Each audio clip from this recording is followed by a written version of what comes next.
안녕하십니까. 착한 코다리 사장 박준석입니다. 오늘은 식당 창업 어떻게 하면 잘할지 제가 총 18가지를 한번 정리해 봤거든요. 그걸 차례대로 말씀드릴 테니까 이거를 한번 잘 꼼꼼히 체크하시면서 아니면 식당 하시면서 이런 거를 참고해서 하시면 좋을 것 같다. 그러면 좀 목표하시는 금액은 할 수 있지 않을까. 근데 제 이야기는 어떤 정말로 장사 잘 하시는 분들 이야기는 아니니까 그런 분들이 보시면서 아유 그걸 누가 몰라, 그런 소리 왜 하는지 몰라, 이러지 마시고 그런 분은 안 보셔도 괜찮습니다. 그렇게 안 보셔도 됩니다. 정말로 식당을 처음 시작하는, 정말 어떻게 할지 모르겠다, 이런 분들만 보십시오. 그런 분들에 맞는 수준의 눈높이의 이야기입니다. 그래서 정말로 시작하려는데 막막하고 한 번도 해본 적 없고 정말로 나 장사한다고 해봤는데 한번 망했고 더 이상은 망하면 안 되고 그런 간절한 마음이 있거나 아니면 정말 모르겠거나 이런 분들만 봐주십시오. 그런 분의 수준에 맞게 잘 정리된 것이니까 정말 고수분들이 보시면 이런 얘기를 이 친구는 왜 맨날 하지? 라는 얘기를 할 수 있습니다. 그래서 그런 사장님들은 안 들으셔도 되는, 다 아실 만한 내용입니다. 그래서 한번 말씀드려 보겠습니다. 식당을 처음 하는, 많이 힘드셨거나 아니면 처음 시작하는 분을 위한 초보 식당 창업 18가지 꼭 챙겨야 될 것 한번 말씀드려 보겠습니다. 네, 그러면 첫 번째 하나부터 해보겠습니다. 우리가 이런 얘기 많이 합니다. 메뉴가 먼저냐, 상권이 먼저냐. 자, 메뉴가 먼저냐, 상권이 먼저냐. 제목은 이겁니다. 예, 한번 말씀드려 볼까요? 어떤 분은 메뉴를 먼저 정하고 상권을 정하라고 하고, 또 어떤 분은 상권을 정한 다음에 메뉴를 하라고 하고, 뭐 저는 그 부분에 사실 속이 굉장히 편안합니다. 왜냐하면 저는 코다리집만 할 거니까요. 다른 가게 하고 싶은 생각이 없으니까요. 그래서 코다리를 먼저 골랐기 때문에 제가 이 상권에 코다리를 또 낼 수는 없고, 제가 있는 동네에. 저 같은 경우는 뭐 그렇게 하죠. 그리고 저한테 어떤 질문을 해오시는 분들도 다 코다리를 정해놓은 상태에서 오셔서 어디가 맞겠냐 하시기 때문에 굉장히 좀 고르기 편하거든요. 만약에 코다리집을 하는데 뭐 종로에다 할 건지, 탁골공원 근처에 할 건지, 홍대에다 할 건지 뭐 이런 걸 물으신다면 저야 뭐 종로에서 하시라고 말씀드리겠죠. 직장인도 많고 어르신도 많고 뭐 하니까 젊은이들이 많은, 젊은이들이 좋아하기보다는 어르신들이 좋아하는 40, 50, 60, 70, 80대가 좋아하는 이 코다리는 거기서 하라고 하죠. 그래서 제가 보기에는 닭이 먼저냐 알이 먼저냐 뭐 이런 거 정도인 것 같은데, 어쨌든 메뉴를 정하셨다면 거기에 맞는 상권을 고르시고요. 상권이 정해져 있다, 정했다, 난 여기서 한다라고 하면 그 상권에 맞는 그런 음식의 종류를 하시면 어떨까 싶습니다. 상권이 먼저냐, 그 메뉴가 먼저냐, 아시겠죠? 예. 다음 두 번째, 인테리어 가게를 얻고 계약서를 쓰고 나면 또 인테리어 하게 될 텐데, 인테리어에 대해서 한번 말씀드리겠습니다. 제목은 뭐 인테리어의 완성은 고객이다, 뭐 사람이다, 이게 주제가 될 텐데요. 저는 인테리어를 사실 한 번도 해보지 않았거든요. 뭐 해본 적도 있긴 하지만 조금. 지금 이 가게도 원래 돈가스 뷔페라는 돈페라는 집이었는데 그냥 하는 거거든요. 그래서 요즘은 인테리어를 너무 잘 해놓습니다. 그래서 그 인테리어 너무 많이 이렇게 고치려고, 예술품 만들려고 하지 않으셨으면 좋겠어요. 근데 돈이 많으시다면 하셔도 됩니다. 근데 처음 하시는 분이시라면 인테리어를 너무 멋지게 하려고 하지 말고 그 집에 어떤 인테리어가 있다면 그걸 잘 살리던가, 아니면 또 아니면 인테리어를 인테리어보다 가게를 고를 때 내가 하려고 하는 음식에 맞는 집을 고르시면, 한식했던 집에서 한식을 하시면 좀 훨씬 편안하겠죠. 뭐 그런 식으로. 네. 그래서 인테리어 있는 그대로 좀 많이 살리도록 하고, 그러면서 좀 컨셉에 맞게끔 이렇게 조금만 뭐 이렇게 벽지라든가 아니면 그 페인트라든가 이런 걸 조금만 해서 돈 뭐 몇백씩 뭐 1, 2천씩 들이셔서 하지 마시고 조금만 들여서 분위기만 바꿔주는 정도. 그리고 또 전등을 이렇게 활용하시는 것도 굉장히 좋고요. 전등을 잘 활용하시면 어떤 좋은 작품이 나오더라고요. 돈 많이 안 들이고. 네. 그래서 그 음식에 맞는 집을 고르는 것, 가게 자리를 고르는 것도 중요하고, 그런 다음에는 조금만 들여라. 인테리어 완성은 결국은 사람이지 이 음식장에 뭐 이렇게 그런 것이 아니다. 그런데 그래도 좀 신경 쓴다면 음식에 맞는 그런 어떤 컬러라든가 어떤 분위기, 뭐 젊은 친구들이 오는데 황토 색깔로 벽지 발라놓으면 안 되잖아요. 어르신들이 오는 음식인데 거기서 시꺼먼 색깔 칠해놓고 거기다가 뭐 이상한 뭐 현대적인 그 초현대적인 그림들을 그려놓으면 그런 걸 붙여놓으면 좀 아니지 않습니까? 그럴 때는 또 그런 걸 그런 정서에 맞는 걸 하면 되고. 그래서 인테리어 그 완성은 고객이다. 뭐 이런 말 기억해 주십시오. 자, 세 번째는 청결에 대해서 말씀드리겠습니다. 오늘도 제가 가게에 나와 보니까 우리 직원들이 굉장히 열심히 청소하고 갔을 텐데 그런데도 불구하고 그 좀 많이 좀 지저분하더라고요. 왜 그러냐면 시간이 지났으니까요. 어제 밤에 10시에 9시 반 10시에 문 닫고서 지금까지 한 그래도 한 7, 8시간 지났으니까 그러니까 좀 먼지도 쌓이고 그 사이에도 먼지가 쌓이고 날아다니던 공기 중에 있던 먼지가 테이블에 가라앉게 되죠. 그리고 어제 저녁에 잘 못 봤던 이렇게 저희는 빨간 양념을 쓰니까 그 틴 자국도 조그만 것들이 있고, 그래서 끊임없이 청결, 식당은 음식도 청결해야 되지만 이 분위기도 아주 깔끔해야 되는 것 같아요. 틈나는 대로 쓸고 닦고 하는 거죠. 그 장사 안 된다고 뭐만 있기보다는 또 쓸고 닦고 하는 거 굉장히 중요합니다. 네. 세 번째는 청결에 대해서 말씀드렸고요. 네 번째, 주방 동선. 주방 동선을 잘 짜야 됩니다. 주방에 계신 분들이 많이 힘듭니다. 똑같이 홀과 주방에 직원이 있다 할 때 그 피로도를 따지고 보면 주방이 좀 더 제가 보기엔 높은 것 같아요. 그래서 저 같은 경우에는 그 업무의 비율을 좀 맞추기 위해서 주방에서 원래 하던 일을 많이 홀로 끌어냈거든요.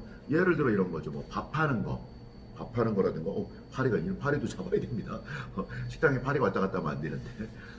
네, 들어왔네, 밤새. 잡아야지. 자, 동선.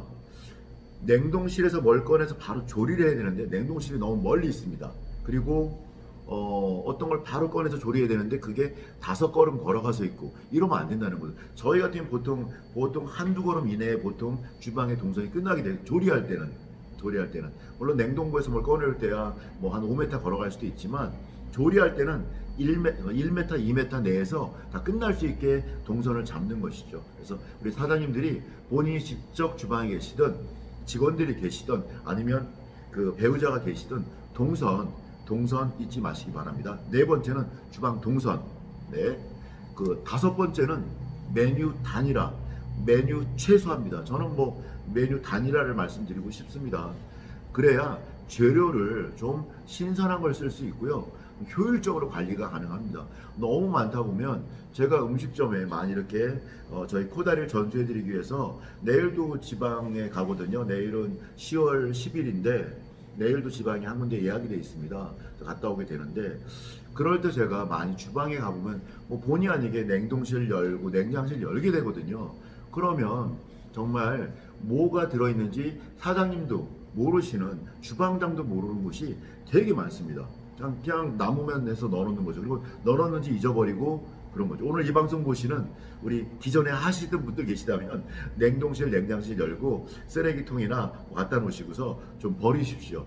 그런 게 없어야 또 정리가 되고 하는데 그런 게 있으면 정리 자체가 안 되더라고요. 버릴 것은 버려야 됩니다. 그래서 메뉴 단일화라든가 메뉴 최소화를 시켜서 재료를 신선하게 효율적으로 관리해야 되는데 너무 많으면 관리가 안 된다.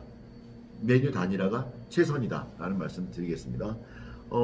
그리고 여섯 번째는 음식을 만들 때 완성해서 마지막 나올 때요, 이걸 정말 우와 소리가 나면서 촬영하고 싶게끔, 예를 들어 저희 집 같은 경우엔 코다리에 시래기 들어가는 시래기 코다리가 있는데 그 시래기를 그냥 딱 옛날에 떡을 딱 맷때리듯이 땅바닥에 떡을 맷때리듯이 그냥 그렇게 하듯이 반죽이 딱 이렇게 딱 눌려져 있으면 맛이 없어 보이죠. 음식은 좀 위로 좀 이렇게 좀 쌓을 때 좀 이렇게 눌려 있지 않는 모습에 약간 위로 좀 높게 할 때 좀 예뻐 보이는 것 같아요. 좀 약간 여러 방면에서 좋게 보이고. 근데 이걸 딱 눌러 놓으면 예를 들어 쭈꾸미 볶음 또는 낙지 볶음 이런 집 갔는데 저희 집 같은 경우 코다리에 시래기 있는 거, 낙지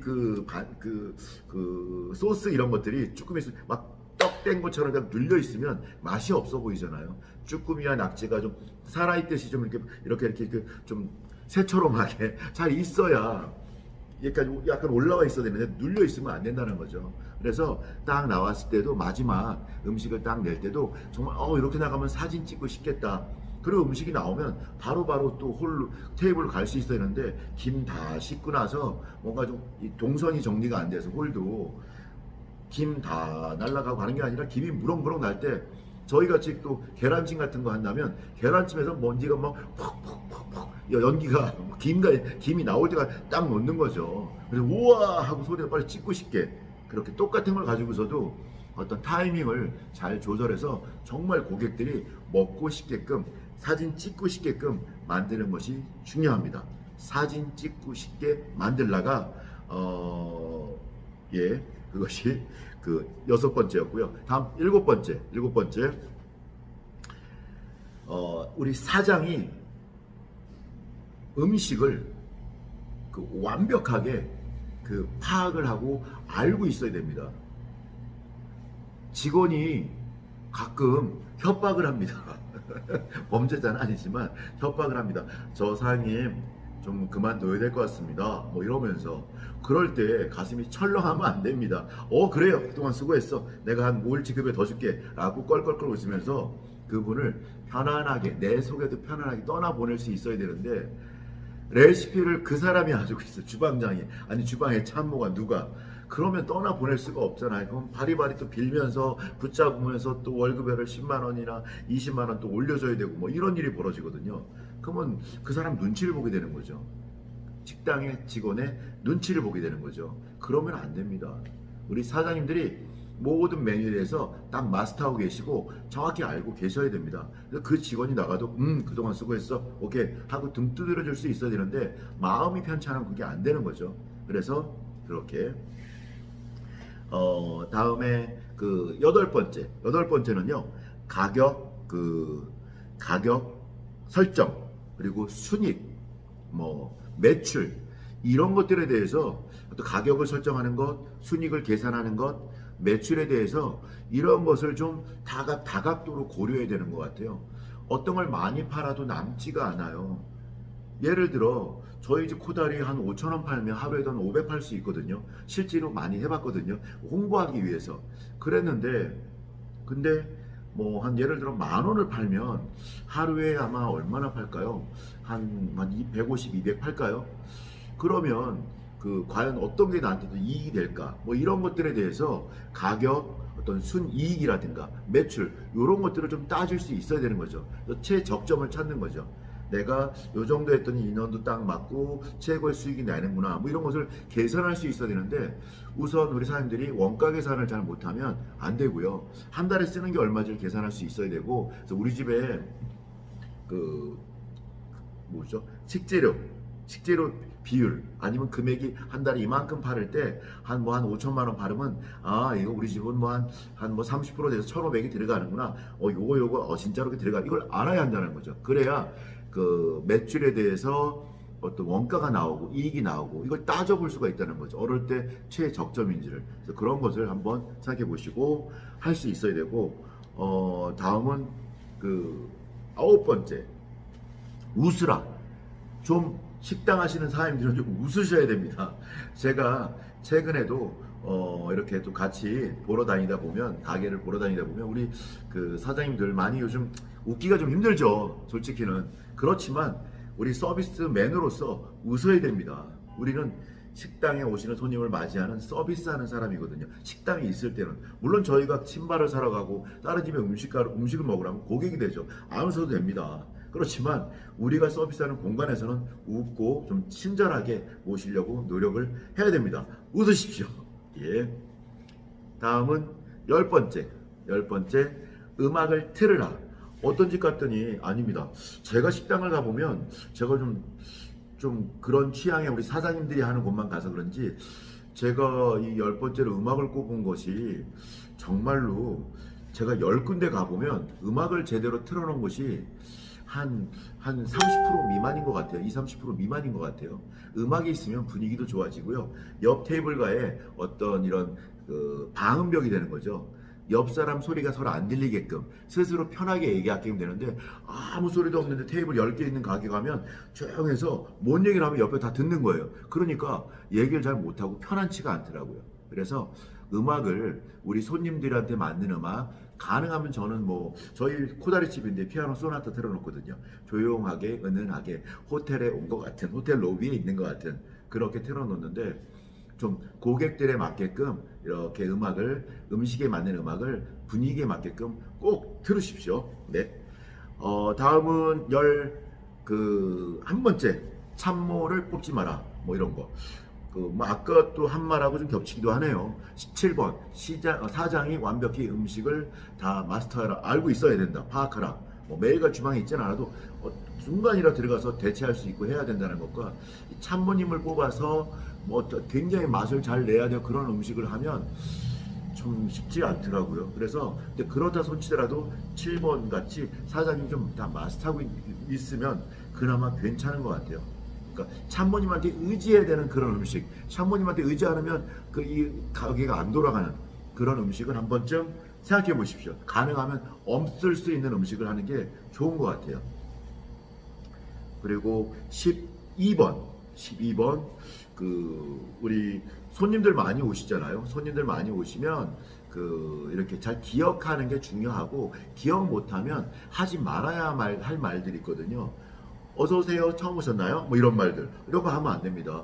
어서 오십시오. 안녕하십니까? 아유, 예, 안녕하십니까? 뭐 이렇게 하면 되는데, 처음 오셨나 봐요.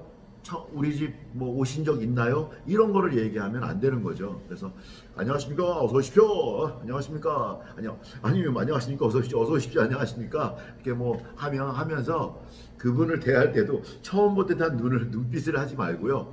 좀 오래 만나온 듯한 눈빛. 그럴 때 눈빛이 좀 다르거든요. 그렇게 좀 약간의 연기가 좀 필요한 것 같아요. 그리고 13번째로는 블로그라든가 유튜브 이런 거 좀 하셨으면 좋겠어요. 사실 제가 이렇게 여러분과 만나고 있는 거 유튜브 때문이잖아요. 유튜브. 그죠? 그리고 제가 요새 블로그도 하는데요. 그렇게 손님들이 그거 하나 보고 많이 오진 않거든요. 그래도 그것 때문에 오시는 분도 있고, 저희 집을 좀 궁금했을 때 알 수 있는 뭐 너무 많이 할 필요도 없고요. 유튜브 같은 경우에는 뭐 한 5가지 정도만 올려 좋을 것 같아요. 착한 코다리 동편마을점 무엇을 잘하는가, 착한 코다리 동편마을점 위치는 착한 코다리 메뉴도 나오고, 저희가 제일 잘하는 음식, 왜 이 집에 손님이 많은가, 우리 직원들 인사, 뭐 싫다 그럼 말고, 하여튼 이렇게 한 5가지 정도만 어떤 위치라든가 메뉴 하나씩을 이렇게 해서 올린다면 굉장히 좋을 것 같아요. 네, 그렇게. 그래서 블로그도 그렇고 유튜브도 그렇고 많이 말고 한 5개씩만 올려놔도 이게 뜨더라고요. 저 같은 경우도 동편마을 맛집 착한 코다리 요 주제로 한 5개를 이렇게 했죠. 착한 코다리, 동편마을 맛집 착한 코다리 왜 사람이 많나, 동편마을 맛집 착한 코다리 메뉴는, 뭐 이런 식으로 이렇게 앞에다 그걸 붙이고서 그 다음에 이렇게 했더니 금방 뜨더라고요. 한번 보십시오. 그리고 14번째, 우리 손님들이 이렇게 오시잖아요. 좀 광고를 많이 하죠. 저도 광고합니다. 문자도 뿌리고요. 그렇게 오신 손님들, 아니면 신문 전단지를 뿌렸거나 그냥 전단지를 앞에 나눠줬거나 그렇게 해서 오신 손님을 그냥 나가게 해서는 안 됩니다. 제가 보기에는 그런 분들한테 저 같은 경우에는 회원 가입을 시키거든요. 이렇게 전화번호를 적게 해서 한 달에 한 2번 내지 3번 정도 문자를 드려서 할인 쿠폰이라든가 이벤트를 알리는 거죠. 그래서 그런 것도 있고, 또 쿠폰을 드리는 거죠. 그런 걸 싫어하시는 분들은 또 앞에는 명함, 뒤에는 쿠폰, 계란찜 쿠폰이라든가 소주 1병 무료 쿠폰이라든가 5,000원 할인권이라든가, 좀 큰 손님들은 모임 많이 하시는 분들은 10,000원 할인권이라든가 이런 걸 드려서 또 올 수밖에 해야 된다는 거죠. 네. 그리고 15번째는 공부하라. 제가 어떤 분께 유튜브 이렇게 내용 보다 그런 내용이 있는 거예요. 5년 동안 자영업자들이 3시간 반 정도밖에 공부 안 한대요. 어떤 아집 때문일 수도 있고, 아니면 피곤해서 그럴 수도 있고, 뭐 여러 가지 이유가 있겠지만, 자영업자분들도 공부해야 됩니다. 그리고 나를 좀 내려놓고 정말 잘하는 분들이 있으면 가서 기동량도 하고 좀 해야 됩니다. 그래서 공부하라. 공부만이 살 길입니다. 뭐 꼭 책으로 읽는 거 이런 거 아닙니다. 유튜브 보는 것도 엄청난 공부입니다. 네. 다음에 16번째는 그 주변에 운이 좋으신 분들이 있어요. 운이 좋은 분들. 사람들한테 저도 그런 얘기 많이 듣거든요. 제가 그 20살부터 장사 시작해서 대학교도 다니고 ROTC도 하고 하면서도 제가 20살부터 사업자 등록을 내고서 장사를 했거든요. 물론 군대 갔을 때라든가 이럴 때는 멈췄죠. 제가 이랜드 다닐 때도 한 26부터 29까지 한 3년 다녔는데 그때도 제 개인 옷매장을 제가 좀 많이 할 때는 7개까지 했었거든요. 7개까지. 어떻게 했는지 모르겠어요. 아침에 6시 출근해서 밤 10시, 11시, 12시 퇴근하면서 어떻게 매장을 이렇게 7개씩이나 했었는지 모르겠습니다. 그런데 정말 뭐 믿고 맡기고 교육하고 또 체크하고 체크를 자율적으로 하고 체크하는 사람을 두고 이렇게 여러 가지 많이 했었죠.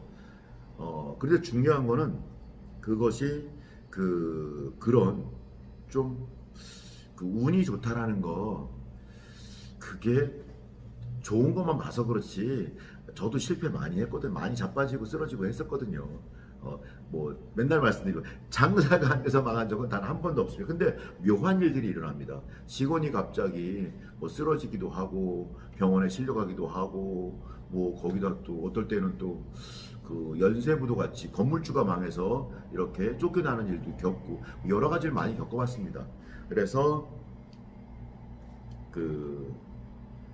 좀 이 운이 좋다는 분들 따지고 보면 공을 많이 쌓은 겁니다. 운을 거꾸로 뒤집으면 공이 된다 하더라고요. 공을 쌓아야 운이 좋다 하더라고요. 여러분들도 여러분 자신의 운을 위해서 공을 들이십시오. 손님한테 공을 들이고 음식에 공을 들이고 내 자신한테 공을 들여서 나를 더 멋있게 만들고 나를 더 능력 있게 만들고 뭐 그렇게 공을 들이면 운이 좋아진다. 저는 그 말에 100% 동의합니다. 네. 17번째는 저거를 말씀드리고 싶어요. 좀 전등, 아주 사소한 것인데 우리 집에도 보면 다 백열전구색 은은한 밝은 음식이나 술집엔 이 색깔이 맞는 것 같아요. 제가 가끔 가다 보면 술집인데 호프집인데 형광등 아주 환하게 켜니 너무 밝아. 이게 한 잔 먹으면서 등을 보면서 술이 깨요. 술이 전혀 안 취하고 분위기가 나지 않더라고요. 그래서 전등도 우리 초보 사업자님들 전등, 음식점은 이 전등 색깔이 좋은 것 같아요. 백열전구색 그 색깔로 좀 해주시고 마지막으로 좀 말씀드리고 싶은 건 부지런하라고 좀 말씀해드리고 싶어요. 정말로 부지런하면요 안 될 일은 없는 것 같아요. 근데 대개는 마음엔 있는데 미루거나 마음엔 있는데 안 하거나 마음엔 있는데 그냥 넘어가거나 뭐 이런 거죠. 부지런하지 않은 거죠. 그래서 뭐 공부를 하든 음식을 만들어 보든 손님한테든 뭐 아침에 일어나서 한번 요 앞에 가게 앞에 저는 2층에 있지만도 나가서 이 동네 한번 쓸어 보십시오. 동네 아침에 출근하시는 분들이 저를 조금씩이나마 아시는 분들 많이 있지 않습니까? 그런 분들이 아마 저를 굉장히 좋게 생각하실 것 같아요. 우리 사장님들, 제가 초보 창업하시는 분들을 위해서 오늘 18가지 한번 말씀드려 봤는데 내용 들어보면 다 뻔하죠. 다 알 것 같죠. 그런데 정말로 이것들을 실행으로 옮기려고 그러면 저 맨 처음에 말씀드렸던 상권이 먼저냐 음식이 먼저냐부터 시작해서 봐도 쉬운 내용이 아닙니다. 굉장히 막상 하려고 그러면 어렵습니다. 제가 다음 시간에는 여기 나오는 내용 중에 정말 중요하다고 생각하는 것들을 하나씩 또 찝어서 또 설명을 드리는 시간을 갖도록 하겠습니다. 또 마침 제가 이렇게 많이 알아봐 주고 하다 보니까 우리 알아보시는 사람들은 별로 안 좋아서 난 저거 안 하겠다고 하는데 제가 보기에 너무 싸고 너무 좋은 자리가 나와서 제가 계약 보증금 한 2천만 원, 권리금 한 800만 원을 주고서 제가 2,800만 원 주고서 아마 간판도 대충 그냥 이렇게 전광판 있죠. 글자 왔다 갔다 하는 거 그거 달고서 아마 제가 3천만 원치 안 드리고서 테이블도 그대로 쓰고 해서 제가 아마 장사를 시작해 볼 것 같아요. 하나 더 할 것 같아요. 그래서 또 그거 하면서 또 제가 계약서는 3일 전에 썼는데 그걸 진행하면서 또 우리 자영업 하시는 사장님들이 느끼시기에 저런 거 생각하면 좋겠다 싶은 것을 또 세팅을 하고 하면서 바로바로 또 말씀을 한번 드려서 특히 요즘 이렇게 많이 또 알아보시는 사장님들 도움될 수 있게 해보도록 하겠습니다. 초보자를 위한 정말 힘든 상황에 정말 망하면 안 되는 분들을 위한 아주 초보적이고 기본적인 상식을 알려드리는 이 창업의 상식을 알려드리는 오늘 내용이었던 것 같습니다. 그리고 오늘 이 내용 중에는 정말로 제가 유튜브 매일 아침마다 보거든요. 그 중에 제가 요즘도 그 어떤 소통을 하지 않지만 우리 썰매님 또 강의도 보고 또 이태원에서 경리단길에서 유명하다고 하는 장진우님, 우리 백종원 우리 대표님, 사실 제 내용들이 이런 분들의 내용을 좀 이렇게 짜집게 한 거죠. 사실은 뭐 짜집기일 수도 있고 뭘 수도 있지만 원칙들은 다 대동소이합니다. 근데 각자의 경험들이 달라서 거기 내용을 좀 끼워 넣는 것이죠. 그래서 그분들의 내용들을 좀 엑기스만 좀 모아서 제가 말씀드린 거거든요. 그러시니까 한번 또 이 유튜브 제 걸 보신 분은 썰맨이란 분 것도 한번 보시고 또 장진우님 것도 한번 보시고 다 대단하신 분들입니다.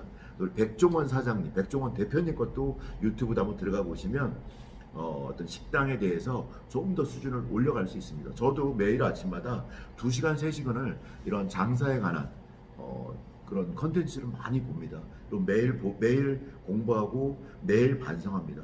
여러분들도 정말 그럴 수 있고 그렇게 해서 꼭 성공하시길 바라는 마음으로 오늘은 좀 약간 긴 영상 찍어봤습니다. 감사합니다. 멋진 하루 되십시오.